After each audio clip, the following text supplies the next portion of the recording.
Hello everyone and welcome back to another video about Star Wars Unlimited. I was sitting around here and thinking, I am trying out so many different decks that people are making themselves, which is really cool, and I thought why not build my own one? So I did. But since I'm so new to this game, it's super hard for me to do it. Also, since I'm very new to TCGs in general, it's very hard for me to do it. But I wanted to try. So I picked a trait, and I see this Mandalorian trait all over the place. So I thought, why not? Why am I not making the Mandalorian? And I went with Bo-Katan Kryze as a leader and Sundari base as a base. So red, white, blue.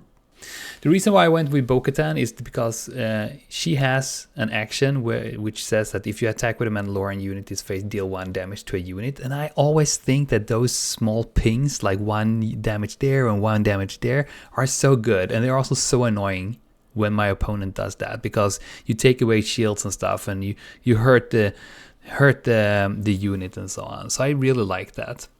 And also there is a leader called the Mandalorian, which maybe would be the more like obvious choice.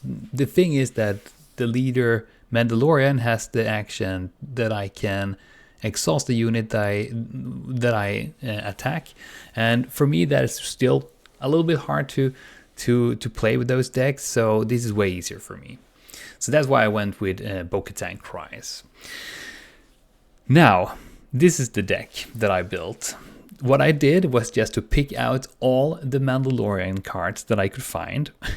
It's like, that's super straightforward. That's what I did. The blue ones and the red ones. And I went with this deck. So my main thought here was to have as many troops as possible that were a Mandalorian, both space and ground, and then pepper in some things that I like, and also read what the different units do, what their actions is when played, when on attack, and so on, to see if I can find some synergies. And I think I did. Is this game a tournament winning deck? No, absolutely not. Do not go to a tournament with this deck and think you can win matches, because I don't think you can. I play this deck against AI and I do a lot of damage, and I easily win. But when I go up against other people on, for instance, Karabast, and not winning at all, I'm getting totally crushed. And I kind of have a sense for when that happens also.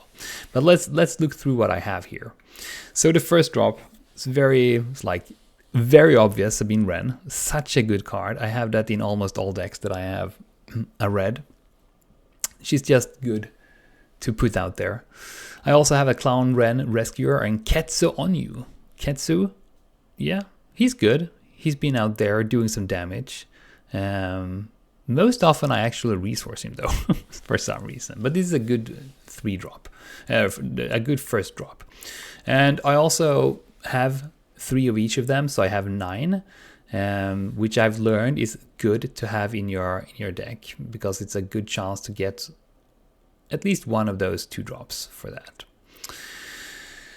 In this deck, and what I figure with the Mandalorians, it's all about the upgrades. So I put in a number of upgrades here. The Vembrace Grapple Shot, which is good, I think, because when you attack, you can exhaust the defender. It's also a 2/2, a +2/+2 for a cost of 2, which I think is really good.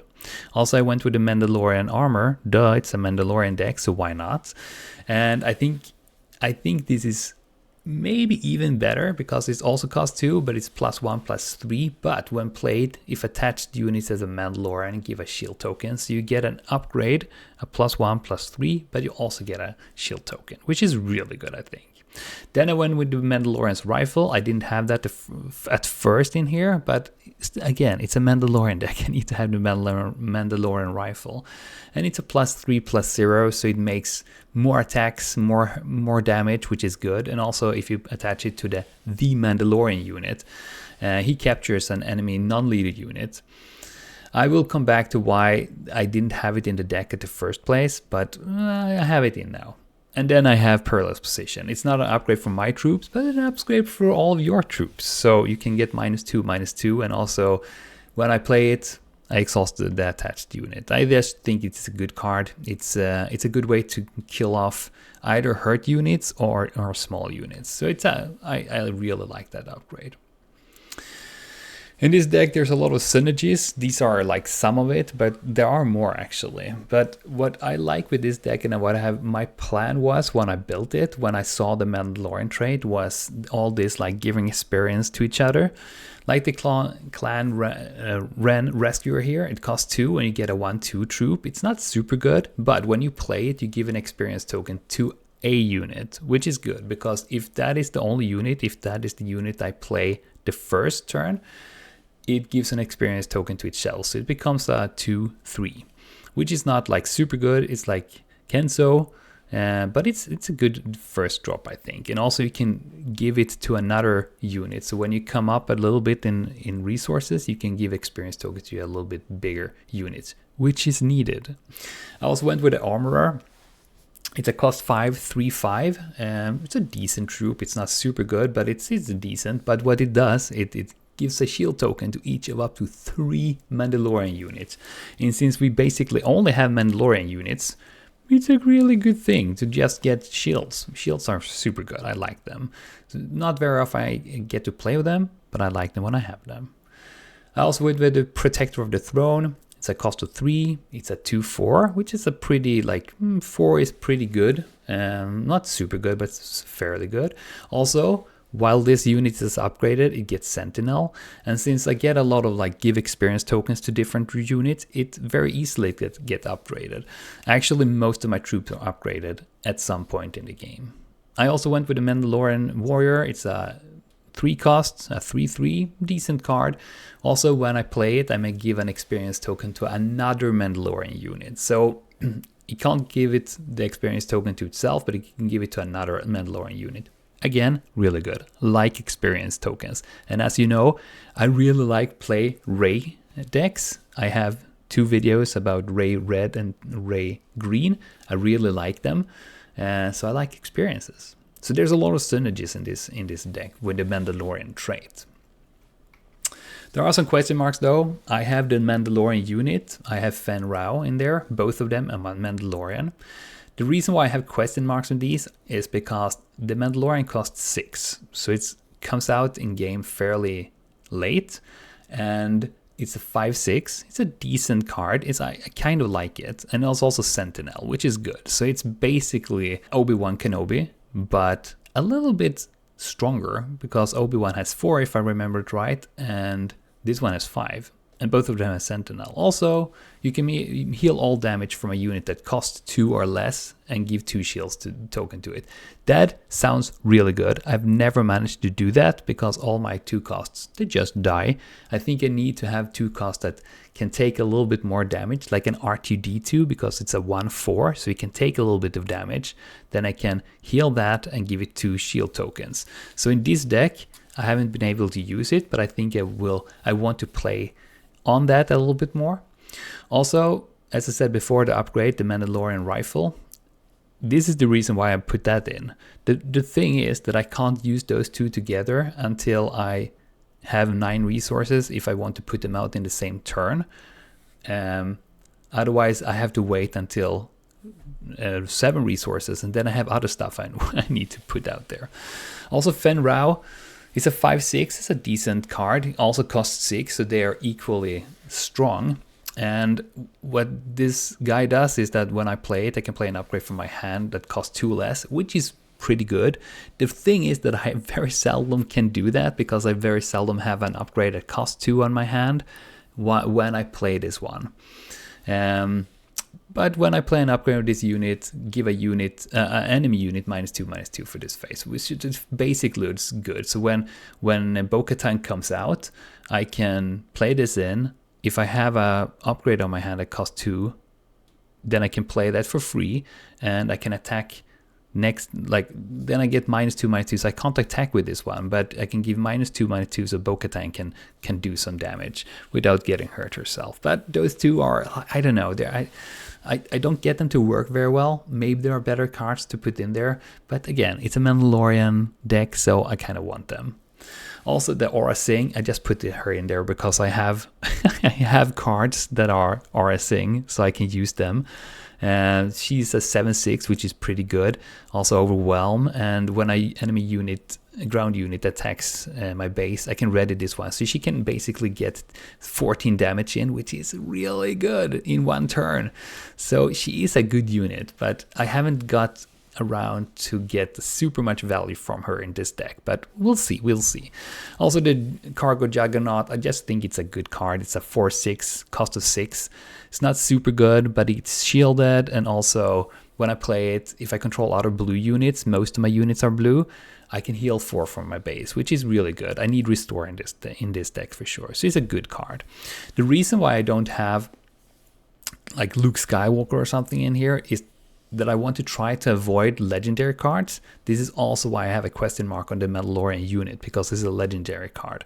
So I wanted to make a deck that is like a little bit cheaper and that I don't need to have the legendary cards, because I kind of like the idea of making a good deck without using legendary cards. Is that even possible? All right, so this is the deck again. So Covert Strength, I think it's a good card. You can resource it, but you can heal 2 and give an experience tokens. Again, experience tokens. There's a lot of that in this deck.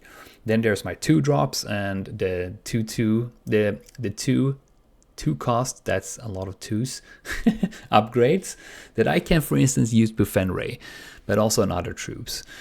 In space, I have the Concord Dawn Interceptor. It's a classical one. You just need that if you're not like super heavy in space. It's a Sentinel 1/4, super good. It gets +2/+0 when it's attacked, so it's just hangs out there and protect you pretty well. It's also a Mandalorian, which is good, because then I can use the Mandalorian Warrior experience token to put that on the Interceptor. I have the Disabling Fang Fighter. I have that because I like the idea to be able to defeat an upgrade. It's also a 3/2, is a decent troop for the cost of 3. I also have the Razor Crest, which is good because it has a Restore 2. I need Restore in this deck, as I said. Also, I can return an upgrade from my discard pile when I play this card, which is good, because if I put out the small units out there, I upgrade them and they are killed, which they will be. I can take the upgrades up from the discard pile again with the Razor Crest, which is really good. So those are the space units. I also put in a Rival's Fall there and 2 takedowns. I am not sure about those. I might take away the Rival's Fall. I'm not sure. We'll see. I also have Clan Challengers in there. I think this is a really good card, actually. It costs 5. It's a 3/6, but with raid 3. So it's basically a 6/6 when it attacks, and also have Overwhelm. It feels, in theory, it's a good card. I don't know. I also put in the Zelo Beast there just to have some chunky stuff when you come up at Resource 9 or stuff. I really like that card. I've had it in my and other decks, and I like it. It's not a Mandalorian, but hey, sorry, RSing is not a Mandalorian, and Cargo Juggernaut is not a Mandalorian. To go pure Mandalorian, it's not possible as it is now. If we get more Mandalorian cards in the future sets, might be. I think it would be cool, actually. The thing is that if I have some cards that I might put in instead. For instance, the Follower of the Way, maybe to exchange Ketsu Onyu for the Follower of the Way. Follower of the Way is a 1/3 card that costs 2. And when I upgrade that card, it gets +1/+1. So it's basically a 2/4, and if I put an experience token on it, it can be a 3/5, which is really good for a 2-cost card. I also been thinking about putting in Wrecker instead, or Koska Reeves. Koska Reeves is a 4/5, it costs a 4, which is really good. And if the unit's upgraded, you may deal 2 damage to a unit attack when I attack. And again, I upgrade most units here either with experience or the upgrade cards.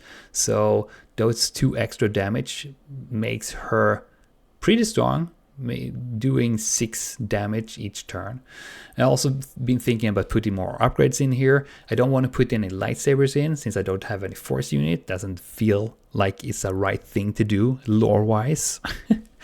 But I've been thinking like armed it to the teeth, which gives the unit on attack, give another friendly unit +2/+0 for this phase, which means that I can put on a lot of pressure and a lot of damage. So in theory, I think this is a deck that might be good, but I can't get it to work very well. So what do you guys see in here? What could I upgrade here? I want to keep it as pure Mandalorian as I can, but I guess there are some stuff that I can tweak. I think there might be a lot of stuff that I can tweak to make this stronger. What I feel is that I lose traction on 5 resources and upwards. I'm not sure about that, but that is my feeling when I play with it. All right, everyone, so this was it. Let me know what you think about this deck and how I can improve it, because I will keep playing it because it's a really fun deck to play. And yeah, as I said, Mandalorian deck, hopefully without legendary cards, and hopefully I can make it good enough to take to my local store to play, or to a showdown or something like that. It would be fun. Anyway, let me know in the commentary, and don't forget to subscribe, and I'll see you in the next video. Bye bye.